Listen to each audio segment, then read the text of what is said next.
ಎಷ್ಟು ಜನ ಅಂಬೇಡ್ಕರ್ ಹೇಳಿದ ರೀತಿಯೊಳಗೆ ಶಿಕ್ಷಣವನ್ನು ಪಡ್ಕೊಂಡು ಅಂಬೇಡ್ಕರ್ ವಿರೋಧಿ ನೆಲೆಯೊಳಗೆ ಅಂಬೇಡ್ಕರ್ ವಾದಿಗಳೇ ಇದ್ದಾರೆ, ಅಂಬೇಡ್ಕರ್ ಹೆಸರೆತ್ತೋರೇ ಇದ್ದಾರೆ. ನಮ್ಮ ಶಿಕ್ಷಣ ಅಂಬೇಡ್ಕರ್ ನಿರೀಕ್ಷಿಸಿದ ಶಿಕ್ಷಣವಾಗಿ ಉಳಿದಿಲ್ಲ. ಒಬ್ಬ ರಾಜಕಾರಣಿ, ಒಬ್ಬ ಧರ್ಮಗುರು ಸ್ವಾರ್ಥಿ ಆದರೆ ಅವನ ಸುತ್ತ ಹಿಂಬಾಲಕರೆಲ್ಲರೂ ಕೂಡ ಅಜ್ಞಾನಿಗಳಾಗ್ತಾರೆ. ಅಂಥ ವಾತಾವರಣ ನಮ್ಮ ನಡುವೆ ಇದೆ. ದೇಶದ ಚರಿತ್ರೆಯನ್ನು, ವರ್ತಮಾನವನ್ನು ನೋಡ್ಕೊಂಡು ಬಂದರೆ ಮಹಾಮನೆ ಒಂದೇ. ಅದು 12ನೇ ಶತಮಾನದೊಳಗೆ ಈ ನೆಲದೊಳಗೆ ಹುಟ್ಟಿದ್ದು ಮಹಾಮನೆ. ತಳಮೂಲದಲ್ಲಿದ್ದಂಥವರನ್ನು ಮೇಲಕ್ಕೆ ಬಂದು ಅವ್ರು ಹೇಗೆ ಮಾತನಾಡಬೇಕು ಅಂತಂದರೆ ನಮ್ಮ ಅಂಬಿಗರ ಚೌಡಯ್ಯನಂತೆ ಮಾತಾಡು. ಅಂಬಿಗ ಅಂಬಿಗ ಎಂದು ಕುಂದು ನುಡಿಯದಿರು, ನಂಬಿದಡೆ ಒಂದೇ ಹುಟ್ಟಲಿ ಕಡೆಯ ಹಾಯಿಸುವೆನು ನಂಬಿಗ ಚೌಡಯ್ಯ ಅಂತಂದು ಅಂಬಿಗ ನಂಬಿಗ ಚೌಡಯ್ಯ. ಆ ನೈತಿಕ ಶಕ್ತಿ, ಆತ್ಮಪ್ರತ್ಯಯದ ಆ ಕೆಚ್ಚು ಇದೆಯಲ್ಲ, ಆ ಕೆಚ್ಚು ಬರಬೇಕು.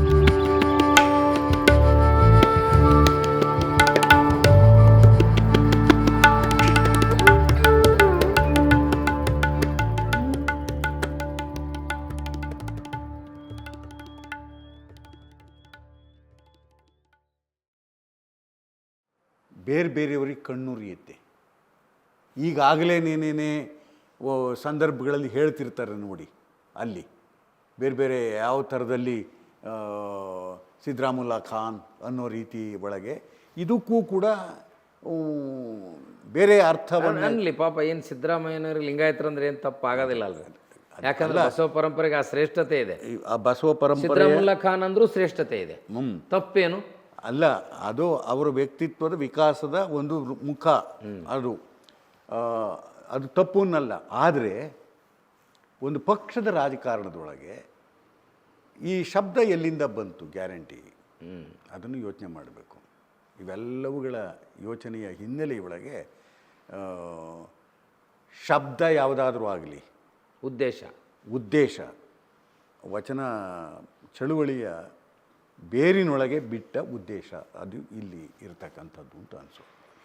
ಸರ್, ಅಂಬೇಡ್ಕರ್ ಅವರ ಸಂವಿಧಾನ ಇದ್ದರೂ ಕೂಡ ಇವತ್ತು ಪ್ರಜಾಪ್ರಭುತ್ವ ವ್ಯವಸ್ಥೆಯಲ್ಲಿ ಈ ರೀತಿ ಸಂವಿಧಾನವನ್ನು ವಿರೋಧಿಸುವ ಮಾತುಗಳು, ಗಾಂಧಿಯನ್ನು ವಿರೋಧಿಸುವ ಮಾತುಗಳು, ಅದನ್ನು ಬಹುಪಾಲು ಜನ ಮೆಚ್ಚಿಕೊಳ್ಳುವ ವಾತಾವರಣ ಸೃಷ್ಟಿಯಾಗಲಿಕ್ಕೆ ಯಾವ ದೌರ್ಬಲ್ಯ ಇರ್ಬೋದು ಅಂತೀರಿ ಸರ್? ಶಿಕ್ಷಣದ ದೌರ್ಬಲ್ಯವೇ. ಇನ್ನು ಎಲ್ಲಿ ಶಿಕ್ಷಣ ವ್ಯವಸ್ಥೆ ಬದಲಿಯಾಗಿದೆ? ಯಾಕೆ ಅಂದರೆ ಎಷ್ಟು ಜನ ಅಂಬೇಡ್ಕರ್ ಹೇಳಿದ ರೀತಿಯೊಳಗೆ ಶಿಕ್ಷಣವನ್ನು ಪಡ್ಕೊಂಡು ಅಂಬೇಡ್ಕರ್ ವಿರೋಧಿ ನೆಲೆಯೊಳಗೆ ಅಂಬೇಡ್ಕರ್ ವಾದಿಗಳೇ ಇದ್ದಾರೆ, ಅಂಬೇಡ್ಕರ್ ಹೆಸರೆತ್ತೋರೇ ಇದ್ದಾರೆ. ಈ ಎಲ್ಲ ಹಿನ್ನೆಲೆಗಳಲ್ಲಿ ನೋಡಿದಾಗ ನಮಗೆ ಅಕ್ಷರ ಜ್ಞಾನ ಸಿಕ್ಕಿದೆ, ನಮಗೆ ಚರಿತ್ರೆಯನ್ನು ಅರ್ಥ ಮಾಡಿಕೊಳ್ಳುವ ಸೂಕ್ಷ್ಮತೆಗಳು ದಕ್ಕಿಲ್ಲ, ಆ ವಿವೇಕ, ಆ ಅರಿವು ಇಲ್ಲ. ಚರಿತ್ರೆಯ ಹಿನ್ನೆಲೆಯೊಳಗೆ ವರ್ತಮಾನದ ವಿದ್ಯಮಾನಗಳನ್ನು ಅರ್ಥೈಸಿಕೊಳ್ತಕ್ಕಂಥ ಪ್ರಜ್ಞೆ ಇಲ್ಲ. ಹೀಗಾಗಿ ನಾವು ಭವಿಷ್ಯವನ್ನು ಕರಾಳತೆಗೆ ನೂಕ್ತಾ ಇದ್ದೇವೆ. ಬುದ್ಧ, ಬಸವ, ಬಾಬಾ ಸಾಹೇಬ್ ನಮ್ಗೆ ಆದರ್ಶ ಆಗಬೇಕಾಗಿತ್ತು.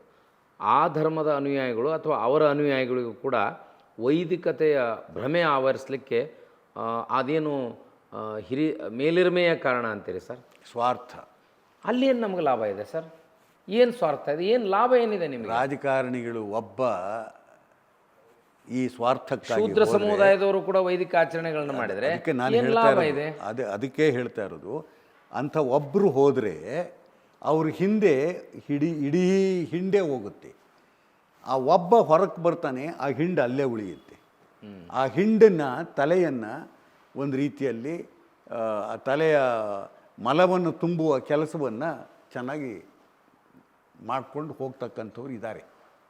ಅಥವಾ ವೈದಿಕತೆಯನ್ನು ಆಚರಣೆ ಮಾಡೋದ್ರಿಂದ ನಾನು ಸುಪೀರಿಯರ್ ಅನ್ಸ್ಕೊಂತೇನೆ ಅನ್ನುವಂಥ ಭ್ರಮೆ ಇದೆಯಾ? ಅದು ಇರ್ಬೋದು. ಶೂದ್ರ ಶಕ್ತಿಗಳಿಗೆ ಸ್ಯಾನ್ಸ್ಕ್ರಿಟೈಸೇಷನ್ ಅಂಡ್ ಹೇಳ್ತಾರಲ್ಲ MN ಶ್ರೀನಿವಾಸ್, ಆ ಅಂಶವನ್ನು ಕೂಡ ನಾವು ಗಮನಿಸಬಹುದು ಅನಿಸುತ್ತೆ. ಇವತ್ತು ಬಸವ, ಬುದ್ಧ, ಅಂಬೇಡ್ಕರ್ ವಾದಿಗಳು ಇವತ್ತು ಒಂದು ಆಚರಣೆ, ಮದುವೆ ಹಿಂದೆಲ್ಲ ಮದುವೆಗಳಲ್ಲಿ ಏನು ಮಾಡೋರು, ಸೋಬಾನೆ ಪದ ಹಾಡೋರು.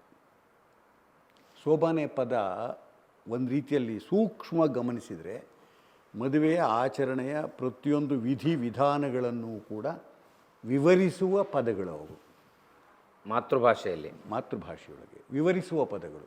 ಗಂಡಿನ ಸಂಬಂಧ, ಹೆಣ್ಣಿನ ಸಂಬಂಧ, ದಾಂಪತ್ಯ, ಗಂಡಿನ ಅಪ್ಪ, ಹೆಣ್ಣಿನ ಅಪ್ಪ, ತಾಯಿ ಇವ್ರುಗಳೆಲ್ಲರನ್ನೂ ಕೂಡ ಆ ಸಂಬಂಧಾತ್ಮಕ ನೆಲೆಯೊಳಗೆ ಸಂಬೋಧಿಸ್ತಲೇನೇ ಹೆಣ್ಣು ತಾಳಿ ಕಟ್ಟೋದಕ್ಕೆ ಬೇಕಾಗುವ ಹೊತ್ತಿಗೆ ಅಲ್ಲಿ ಅರಿಶಿನ ತೊಳೆಯುವಾಗ ಯಾವುದು, ಸೀರೆ ಉಡಿಕೆ ಮಾಡುವ ಸೀರೆ ಉಡಿಸುವಾಗ ಯಾವುದು, ಇದೆಲ್ಲ ಆಚರಣೆಗಳು ಇದ್ವು. ಅವು ಒಂದು ಅರ್ಥ ಇತ್ತು, ಆಚರಣೆಗೆ ಅರಿವಿತ್ತು. ಈಗ ಎಷ್ಟು ಜನ ಸೋಬಾನೆ ಪದಗಳನ್ನು ಹಾಡ್ತಾರೆ, ಹಾಡೋರಿದ್ದಾರೆ. ಕಾಲಾಯ ತಸ್ಮೈ ನಮಃ ಅಂತ ಅನ್ನೋ ರೀತಿ ಒಳಗೆ ಬದಲಾಗಿದೆ ಅಂತ ಅನ್ನಬಹುದು. ಆದರೆ ನಾಶ ಆಗಬಾರ್ದಲ್ಲ ಸರ್. ಎಂಥೆಂಥವನೋ ಉಳಿಸ್ಕೊಂಡವ್ರಿಗೆ ಈ ಅರ್ಥಪೂರ್ಣ ಆಚರಣೆಯನ್ನು ಉಳಿಸ್ಕೊಳ್ಳೋಕ್ಕಾಗಲಿಲ್ಲ. ಇಲ್ಲಿಗೆ ಯಾರನ್ನೋ ಒಬ್ಬನ್ನ, ಇಡೀ ಸಮುದಾಯಕ್ಕೆ ಸಂಬಂಧಪಡದೇ ಇದ್ದವನನ್ನು ತಂದು ಕೂರಿಸಿ ಗೊತ್ತಿಲ್ಲದ ಭಾಷೆಯನ್ನು ಕೇಳ್ತಾ ತಾಳಿ ಕಟ್ಟಿಸ್ತಾರೆ. ಸರ್, ಅದು ಬಸವ ತತ್ವ ಅನುಯಾಯಿಗಳ ಲಿಂಗಾಯತರ ಸ್ಥಿತಿನೂ ಹಾಗೆ ಆಗಿದೆ. ಇಲ್ಲಿ ನೀವು ಹೇಳುವ ತಳ ಸಮುದಾಯದ ಸ್ಥಿತಿನೂ ಹಾಗೆ ಆಗಿದೆ. ಇದು ಸ್ಯಾನ್ಸ್ಕ್ರಿಟೈಸೇಷನ್. ಅದು ನೋಡಿ ಎಲ್ಲಿಂದ ಇತ್ತು. ಕಲ್ಯಾಣ ಮಹೋತ್ಸವದ ಕಾನ್ಸೆಪ್ಟ್ ಇತ್ತಲ್ಲ, ವಚನಗಳಲ್ಲಿ ಬೋಧನೆ, ವಚನಗಳ ಮಂತ್ರೋಪದೇಶ, ಮುಂದೆ ಕುವೆಂಪು ಅವರ ಮಂತ್ರಮಾಂಗಲ್ಯ, ಇದರೆಲ್ಲ ಪರಿಕಲ್ಪನೆ ಒಂದೇ. ಈ ವೈದಿಕತೆ ಮತ್ತು ಸ್ಯಾನ್ಸ್ಕ್ರಿಟೈಸೇಷನ್ ಅಪಾಯ ನಮ್ಮ ಸಂಸ್ಕಾರವನ್ನು ಹಾಳು ಮಾಡ್ತು, ಜೊತೆಗೆ ನಮ್ಮ ಆಲೋಚನಾ ಕ್ರಮವನ್ನು ಹಾಳು ಮಾಡಿ. ಅದಕ್ಕೇನೆ ಅಂಬೇಡ್ಕರ್ ಹೇಳಿದ ಮಾತು ಇದೆಯಲ್ಲ, ಶಿಕ್ಷಣ, ಸಂಘಟನೆ, ಹೋರಾಟ, ಈ ಮಾತುಗಳು ಮೂರೂ ಪರಸ್ಪರ ಸಂಬಂಧ ಇದ್ದಂಥವುಗಳು. ವಿವೇಕದಲ್ಲಿ ವ್ಯಕ್ತಿಗೆ ದೊರಕುವ ಶಿಕ್ಷಣವನ್ನು ಕುರಿತು ಹೇಳಿದ್ದಿದ್ದು. ನಮ್ಮ ಶಿಕ್ಷಣ ಅಂಬೇಡ್ಕರ್ ನಿರೀಕ್ಷಿಸಿದ ಶಿಕ್ಷಣವಾಗಿ ಉಳಿದಿಲ್ಲ. ವಿಷಯ ಜ್ಞಾನ ತುಂಬ್ತಾ ಇದ್ದೇವೆ. ನೀವು ಹೇಳಿದ್ರಿ ಶಿಕ್ಷಣ ಸರಿ ಇಲ್ಲ ಅಂತ. ವಿಷಯ ಜ್ಞಾನ ತುಂಬ್ತಾ ಇದ್ದೇವೆಯೇ ಹೊರತು ನಾವು ಅವರನ್ನು ಸುಸಂಸ್ಕೃತರನ್ನಾಗಿಸುವ, ಮನುಷ್ಯರನ್ನಾಗಿಸುವ ಒಂದು ನೈತಿಕ ಶಿಕ್ಷಣವನ್ನು ಕೊಡುವ ವ್ಯವಸ್ಥೆ ಇಲ್ಲ. ಚರಿತ್ರೆ, ತಿರುಚಿದ ಚರಿತ್ರೆ ಹೇಳ್ತೀವಿ, ಪುರಾಣ, ಭ್ರಷ್ಟಗೊಂಡ ಪುರಾಣ ಹೇಳ್ತಾ ಇದ್ದೇವೆ.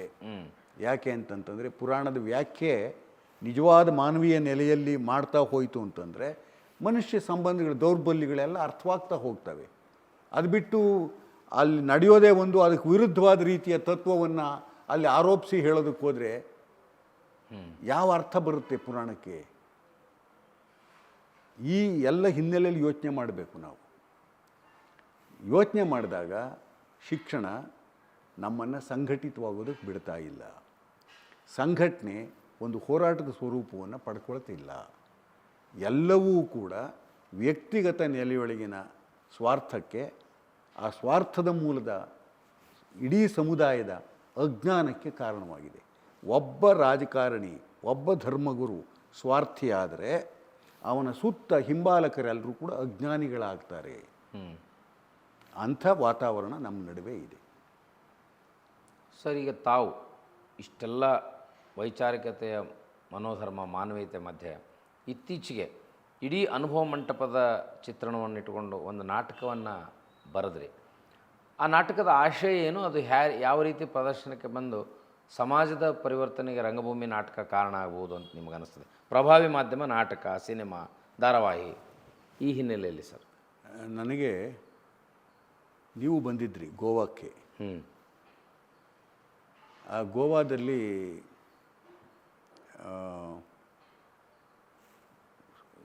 ನಮ್ಮ ಸಾಣೇಹಳ್ಳಿ ಸ್ವಾಮಿಗಳು ಪಂಡಿತರಾದರು ಒಂದು ವಿಷಯ ಕೊಟ್ಟಿದ್ದರು. ಲಿಂಗಾಯತ ಧರ್ಮ ಸಂವಿಧಾನ ಮಾನ್ಯತೆ, ಅದ್ರ ಬಗ್ಗೆ ಮಾತಾಡಿ ಅಂತಂದು. ನಾನು ಸಹಜವಾಗಿ ಹುಡುಕ್ತಾ ಹೋದಂತೆ ನನಗೆ ಬಹಳಷ್ಟು ಅಲ್ಲಿಯ ವಿಚಾರಗಳು ಕಾಡಿಸುವುದಕ್ಕೆ ತೊಡಗಿದವು. ಯಾತಕ್ಕೆ ಕಾಡಿಸಿದವು ಅಂತಂದರೆ, ಪ್ರಸ್ತುತ ನಮ್ಮ ನಡುವೆ ಇರುವ ವರ್ತಮಾನದ ವಿದ್ಯಮಾನಗಳನ್ನು, ದಿವಸ ನಡೀತಾ ಇರತಕ್ಕಂಥ ವಿಗತಿಯನ್ನು ಕಂಡು ಕಾಡಿಸೋದಕ್ಕೆ ತೊಡಗಿದ್ದಿದ್ದು.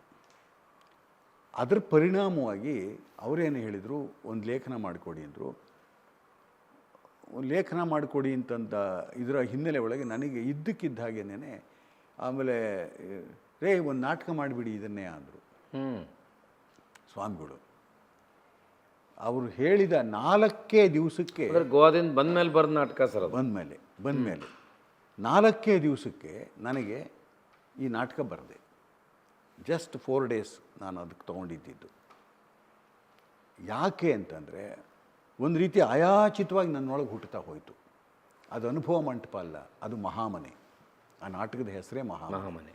ಯಾಕೆ ಅಂದರೆ ಇಡೀ ದೇಶದ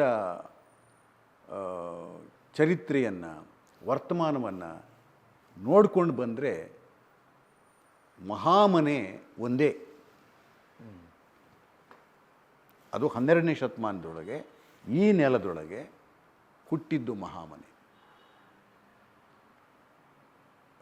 ಬಸವಣ್ಣವ್ರು ಹೇಳ್ತಾರ, ಇವನಾರವನೆಂದೆನಿಸದಿರಯ್ಯ, ಇವನಮ್ಮವ ಎಂದೆನಿಸಯ್ಯ, ಕೂಡಲ ಸಂಗನ ಮನೆಯ ಮಗನೆಂದೆನಿಸಯ್ಯ, ನಿಮ್ಮ ಮನೆಯ ಮಗನೆಂದೆನಿಸಯ್ಯ ಅಂತನ್ನೋದಿದೆಯಲ್ಲ. ಮನೆಯ ಮಗನೆಂದೆನಿಸುವ ಒಂದು ಪ್ರಜ್ಞೆಯೊಳಗೆ ಎಲ್ಲರನ್ನೂ ಕೂಡ, ಕೂಡಲ ಸಂಗನ ಎಲ್ಲರನ್ನೂ ಕೂಡ ಒಳಗೊಂಡ ಒಂದು ಮನೆ ಇದ್ದರೆ ಇವತ್ತು ಕೂಡ ಅದು. ಹಿಂದೆ ಒಂದು ಮನೆ ಕಲ್ಪನೆ ನೋಡಿ, ಚಾತುರ್ವರ್ಣ ವ್ಯವಸ್ಥೆಯ ಹಿಂದೆ ಏನು ಇಂದೂ ಕೂಡ ಎಷ್ಟರ ಮಟ್ಟಿಗೆ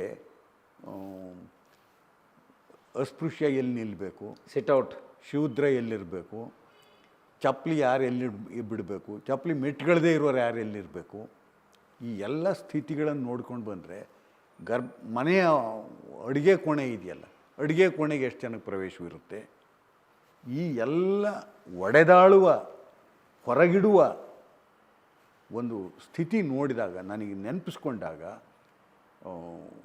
ಬಸವ ಪ್ರಜ್ಞೆಯ ಪ್ರತೀಕವಾಗಿ ಮಹಾಮನೆ ನನಗೆ ಕಂಡದ್ದು. ಈ ಮಹಾಮನೆ ಬಗ್ಗೆ ಯಾರ್ಯಾರು ಎಲ್ಲ ಏನು ಮಾತಾಡ್ತಾರೆ ಅಂತನ್ನುವುದಕ್ಕೆ ವಚನಗಳನ್ನು ಹುಡುಕೊಂಡು ಹೋದೆ. ಆ ಡೋಹರ ಕಕ್ಕಯ್ಯನ ಒಂದು ವಚನ ಇದೆ ನೋಡಿ, ಆ ಕಕ್ಕಯ್ಯನ ವಚನ ಅದ್ಭುತವಾದ್ದು ಅನ್ನಿಸ್ತು. ಬೇರೆ ಯಾವ ಭಾಷೆಯಲ್ಲೂ ಆ ವಚನದಂಥ ಸಮಾನ ಸದೃಶ ವಚನ ಬಂದಿಲ್ಲ ಅಂತ ನನಗನ್ಸೋದು. ಇದು ಅಹಂಕಾರದ್ದು ಅನ್ನಿಸ್ಬಹುದು, ಅಥವಾ ಇದ್ದರೆ ದೊಡ್ಡ ಸಲಾಮ್ ಅದಕ್ಕೆ. ಏನದು? ಎನ್ನ ಕಷ್ಟ ಕುಲದಲ್ಲಿ ಹುಟ್ಟಿಸಿದನಯ್ಯ, ನಾನು ಮುಟ್ಟಲಾರದವನು, ನಾನು ಮುಟ್ಟಿಸಿಕೊಳ್ಳಲಾರದವನು, ನಾನು ಒಂದು ದೇವರನ್ನು ನೋಡಿದರೂ ಕೂಡ ನೋಡಬಹುದು, ಆದರೆ ಮುಟ್ಟಕ್ಕಾಗಲ್ಲ. ಕೈ ಮುಟ್ಟದಿದ್ದರೆ ಕಣ್ಣು ಮುಟ್ಟಿದ್ದಕ್ಕೆ ಮೈಲಿಗೆ ಇಲ್ವಾ ಅಂತ ಯೋಚನೆ ಮಾಡಿದವನು. ಅಂಥವನು ಮಹಾಮನೆಯ ಒಳಕ್ಕೆ ಹೋದಾಗ ಹೇಳ್ತಾನೆ, ಎನ್ನ ಮುಟ್ಟಿ ಪಾವನವ ಮಾಡಿದನಯ್ಯ, ಎನ್ನ ಸರ್ವಾಂಗದ ಅವಲೋಹ ಒಳೆಯಿತ್ತಯ್ಯ, ಎನ್ನ ತನುವಿನಲ್ಲಿ ಲಿಂಗವನ್ನು ಅಳವಡಿಸಿದ, ಮನದಲ್ಲಿ ಗುರುವ ಕೊಟ್ಟ. ಈ ತರಹ ಹೇಳ್ಕೊಂಡು ಬಂದಂತೆ ಈ ಕಾರಣದಿಂದಾಗಿ ನಾನು ಎಷ್ಟರ ಮಟ್ಟಿಗೆ ಮನುಷ್ಯನಾದೆ ಅಂತಂತಂದರೆ ಸಂಭ್ರಮಿಸಿ ಹಾಡ್ತಾನೆ. ಒಬ್ಬ ಅಸ್ಪೃಶ್ಯ, ಒಬ್ಬ ಬ್ರಾಹ್ಮಣನ ಮನೆಯ ಒಳಕ್ಕೆ ಹೋಗಿ, ಬ್ರಾಹ್ಮಣನಲ್ಲ ಅವನು, ಬ್ರಾಹ್ಮಣ್ಯವನ್ನು ಬಿಟ್ಟು ಬಂದು, ಶರಣರಾದವರು ಬಿಟ್ಟು ಬಂದು ಮನುಷ್ಯನಾದ ಮಹಾಮಾನವತಾವಾದಿಯಾದ ಬಸವಣ್ಣನ ಮನೆಯ ಒಳಕ್ಕೆ ಹೋಗಿ ಅವನು ಲಿಂಗ ಕೊಡ್ತಾನೆ. ಮುಟ್ಟಿದ್ದಷ್ಟೇ ಅಲ್ಲ, ಇಷ್ಟಲಿಂಗ ಕೊಡ್ತಾನೆ. ಆ ಇಷ್ಟಲಿಂಗವನ್ನು ಕೊಟ್ಟ ನಂತರದೊಳಗೆ ತನು ಮನ ಇಡೀ ತನ್ನ ಇದರೊಳಗೆ ಅದು ಹೇಗೆ ಅಳವಡ್ತು ಅಂತನ್ನೋದನ್ನು ಹೇಳ್ತಾ ಅವನು ಸಂಭ್ರಮಿಸ್ತಾನೆ. ಒಬ್ಬ ಅಸ್ಪೃಶ್ಯನ ಮನಸ್ಸಿನೊಳಗಿನ ಈ ಸಂಭ್ರಮ ಇದೆಯಲ್ಲ, ಈ ಸಂಭ್ರಮ ಆ ಮಹಾಮನೆಯೊಳಗೆ ನಡೆದದ್ದು. ಇದಕ್ಕಿಂತ ಇನ್ನೇನು ಗ್ರೇಟ್ ಬೇಕು ಹೇಳಿ? ಇದಕ್ಕೆ ಇನ್ನು ಬೇರೆಯವರೆಲ್ಲ ಹಾಡಿದ್ದಾರೆ ಅದ್ರ ಬಗ್ಗೆ, ಮಹಾಮನೆ ಬಗ್ಗೆ. ಅದು ದೊಡ್ಡ ಮನೆ ಅಲ್ಲ, ಅದು ಮಹಾಮನೆ.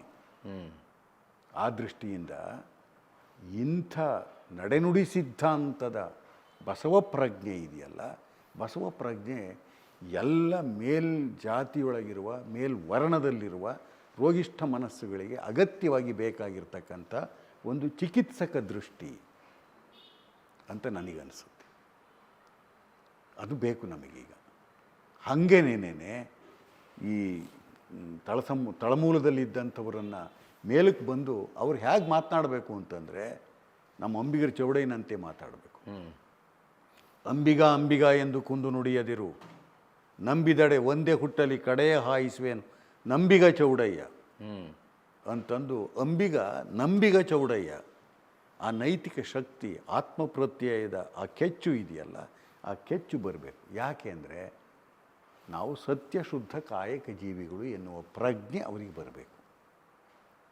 ಸತ್ಯಶುದ್ಧ ಕಾಯಕ ಯಾವತ್ತಿಗೂ ಕೂಡ ಸಮಾಜಕ್ಕೂ ವಂಚನೆ ಮಾಡೋದಲ್ಲ, ನಿಸರ್ಗ ಪಂಚಭೂತಗಳೇನಿದ್ದಾವೆ ಅವುಗಳಿಗೂ ವಂಚನೆ ಮಾಡೋದಲ್ಲ. ವಂಚನೆ ಮಾಡದ ರೀತಿಯೊಳಗೆ ಬದುಕನ್ನು ಕಟ್ಟಿಕೊಂಡಂಥದ್ದು, ಬದುಕಿಗೆ ಸಮಷ್ಟಿಗೆ ಉತ್ತರದಾಯಿತ್ವವನ್ನು ಉಳ್ಳದ್ದು. ಅದು ಕಸ ಹೊಡೆಯುವ ಸತ್ಯಕ್ಕೆ ಕೂಡ ಅದು ಸತ್ಯಶುದ್ಧ ಭ್ರಷ್ಟಾಚಾರ ವಿರೋಧದ ಮಾಡ್ತಾಳೆ. ಅಲ್ಲಿ ಲಂಚ ವಂಚನಕ್ಕೆ ಕೈಯಾನದ ಭಾಷೆ ಅಂತಂದು ಮಾತಾಡ್ತಾಳಲ್ಲ ಅವಳು. ಹೊನ್ನು ವಸ್ತ್ರವ ಬಿದ್ದಿದ್ದಡೆ, ಬಟ್ಟೆಯಲ್ಲಿ ಬಿದ್ದಿದ್ದಡೆ ಅದನ್ನು ಗುಡಿಸಿ ಹಸಿತೀನಿ ಅಂತಾಳೆ, ಕಸದಂತೆ ಗುಡಿಸಿ ಹಸಿತೀನಿ ಅಂತಾಳೆ. ನಾನೇನಾದರೂ ಕೈಯಾರೆ ಮುಟ್ಟಿದಡೆ ನೀನಾಗಲೇ ಎನ್ನ ನರಕದಲ್ಲಿ ಅದ್ದು ಹೋಗ ಶಂಭು ಜಕ್ಕೇಶ್ವರ ಅಂತ ದೇವರಿಗೆ ಸವಾಲು ಹಾಕ್ತಾಳೆ. ಅವಳು ಬಾಗಿಲನ್ನು ತೆರೆದು ಸೇವೆಯನ್ನು ಕೊಡು ಅಂತ ಕೇಳ್ಕೊಂಡವಳಲ್ಲ, ಗುಡಿಸಿ ಹಸ್ತವಳು. ಇದು ವಚನ ಚಳವಳಿಯ ವಿವೇಕದ, ಮಾನವೀಯತೆಯ ಒಂದು ಉತ್ತುಂಗದ ಘಟ್ಟ ಅಂತ ನನಗೆ ಇವತ್ತೂ ಕೂಡ ಕಾಡಿಸುವಂಥದ್ದು, ಇವತ್ತೂ ನನಗೆ ಆದರ್ಶವಾಗಿರುವಂಥದ್ದು ಅನಿಸೋದು. ಸರ್, ವಚನ ವಾಹಿನಿಯ ಮೂಲಕ ನಿಮಗೆ ರಾಷ್ಟ್ರೀಯ ಪುರಸ್ಕಾರವನ್ನು ಕೊಡಬೇಕು ಅಂತ ಸಂದರ್ಭ ಬಂದಾಗ ಈ ಜಾತಿ ವಾಸನೆ, ಧರ್ಮದ ಸಂಕೋಲ, ಏನೇನೋ ಗೊಂದಲಗಳು ಬರ್ತಾವೆ ಸರ್. ಒಂದು, ನೀವು ಬಸವಣ್ಣನನ್ನು ಸಾಂಸ್ಕೃತಿಕ ನಾಯಕ ಅಂತ ಕಾಯ ವಾಚ ಮನಸ ಒಪ್ಪುವುದು. ಎರಡನೇದ್ದು, ಈ ಮಹಾಮನೆಯ ನಾಟಕ ಮತ್ತು ಮಾತುಗಳ ಮೂಲಕ ಹೇಗೆ ಈ ಸಿದ್ಧಾಂತ ಇವತ್ತಿನ ಅಗತ್ಯ ಇದೆ. ತಾವಾಗಲೇ ಒಂದು ಪದವನ್ನು ಬಳಸಿದ್ರಿ, ಪ್ರತಿಯೊಬ್ಬ ಮೇಲ್ಜಾತಿಯವರ ತಲೆಯಲ್ಲಿ ಹೋಗಬೇಕು ಅಂತ. ವಚನ ಸಿದ್ಧಾಂತ, ಬಸವ ಸಿದ್ಧಾಂತ ತಲೆಯಲ್ಲಿ ಇರಲಿಲ್ಲ ಅಂದ್ರೆ ಅವನು ಮೇಲ್ಜಾತಿಯವನು ಹೆಂಗೆ ಹಾಕ್ತಾನೆ ಅನ್ನೋದು ನನ್ನ ಪ್ರಶ್ನೆ. ಅವನು ಸೂಳೆ ಸಂಕವನಿಗಿಂತಲೂ ಸತ್ಯಕ್ಕನಿಗಿಂತಲೂ ಕನಿಷ್ಠನಾಗ್ತಾನೆ. ಆದರೆ ಆ ಪ್ರಜ್ಞೆಯನ್ನು ಇಟ್ಕೊಂಡಿರುವ ಜನ ಕೂಡ ಇನ್ನೂ ಆ ಜಾತಿ ದೃಷ್ಟಿಕೋನದ ಒಬ್ಬ ವ್ಯಕ್ತಿಯನ್ನು, ಒಂದು ವಸ್ತುವನ್ನು ನೋಡುವ ಪರಿಕ್ರಮ ಇದ್ದಾಗ ಕೂಡ ನೀವು ಹೆಚ್ಚು ಅರ್ಹರು ಅನ್ನಿಸ್ಲಿಕ್ಕೆ ಅದು ಕಾರಣ ಆಯ್ತು ಸರ್. ಅದು ನಿಮ್ಮ ಈ ವಿಶಾಲ ಮನೋಧರ್ಮದ ಆಲೋಚನಾ ಕ್ರಮ, ಇದನ್ನು ಈ ವಯಸ್ಸಿನಲ್ಲೂ ಜೀವಂತವಾಗಿಡಬೇಕು ಅನ್ನೋಂಥ ನಿಮ್ಮ ಛಲ ಇದೆಯಲ್ಲ, ಅದಕ್ಕೆ ನಾನು ಅಭಿನಂದಿಸ್ತೇನೆ ಸರ್. ಇನ್ನು ಉಳಿದಿರುವ ನಿಮ್ಮ ಪ್ರಾಯವನ್ನು ಈ ಚಳವಳಿಗೆ ಸಂಬಂಧಿಸಿದಂತೆ ಶೂದ್ರ ಸಮುದಾಯಕ್ಕೆ ಒಂದು ಶಕ್ತಿಯಾಗುವ ಯೋಚನೆಗಳು ಏನು ಸರ್? ನಾನು ಯಾವ ಯೋಚನೆ ಹಾಕ್ಕೊಂಡಿರೋಣಲ್ಲ. ಬದುಕು ಬಂದಂತೆ ಎದುರಿಸುತ್ತಾ ನಾನೊಬ್ಬನೇ ಅನ್ನುವುದಕ್ಕಿಂತ ಸಂಘಟಿತನಾಗಿ ಸಂಘಟನಾತ್ಮಕ ಶಕ್ತಿಯ ಒಳಗೆ ಗುರುತಿಸಿಕೊಂಡಂತೆ ಅವರೊಳಗೆ ಒಂದಾಗನೇ ಹೊರತು ಆತ್ಮಪ್ರತ್ಯಯದಲ್ಲಿ. ಆದರೆ ನಿಮ್ಮ ಹೋರಾಟ, ನಿಮ್ಮ ಬರಹ, ನಿಮ್ಮ ಆಲೋಚನಾ ಕ್ರಮಕ್ಕೆ ಸಿಗಬೇಕಾದ ಗೌರವ, ಮನ್ನಣೆ, ಸ್ಥಾನಮಾನಗಳು ನಿಮಗೆ ಲಭಿಸಿವೆ ಅನ್ನುವಂಥ ಸಂತೃಪ್ತಿ ಇದೆಯಾ ಸರ್? ಒಂದು, ಅವೆಲ್ಲವೂ ಕೂಡ ಆನುಷಂಗಿಕ.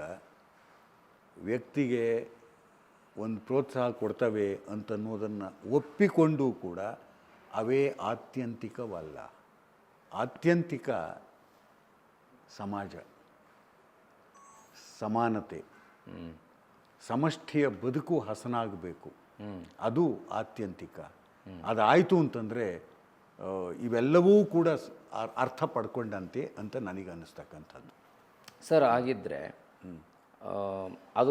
ಅದೆಲ್ಲ ತಮಗೆ ದಕ್ಕಿದೆ ಅನ್ನುವಂಥ ಸಂತೃಪ್ತಿ ಅದಿದೆ ಸರ್?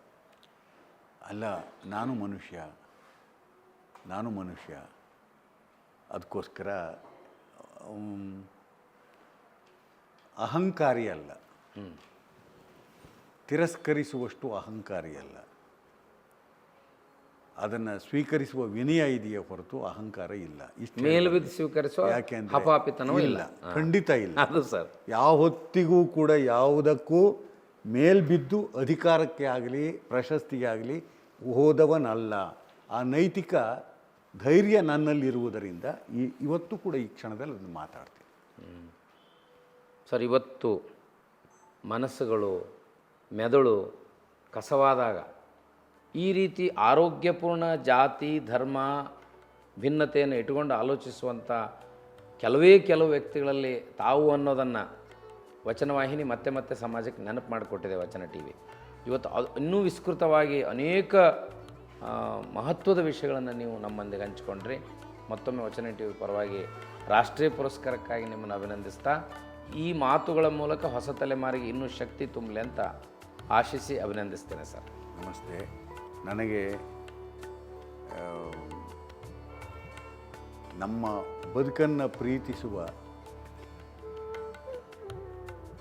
ಜಾನಪದ ಜಗತ್ತು ಜೊತೆಗೆ ಕಲ್ಯಾಣವನ್ನು ಹಾರೈಸಿದ, ಸರ್ವರ ಕಲ್ಯಾಣವನ್ನು ಹಾರೈಸಿದ ವಚನ ಚಳುವಳಿ ಇದೆಯಲ್ಲ, ವಚನ ಚಳುವಳಿಗೆ, ಆ ಮಹಾಂತರುಗಳಿಗೆ ಇದನ್ನು ನಾನು ಸಮರ್ಪಿಸ್ತೇನೆ.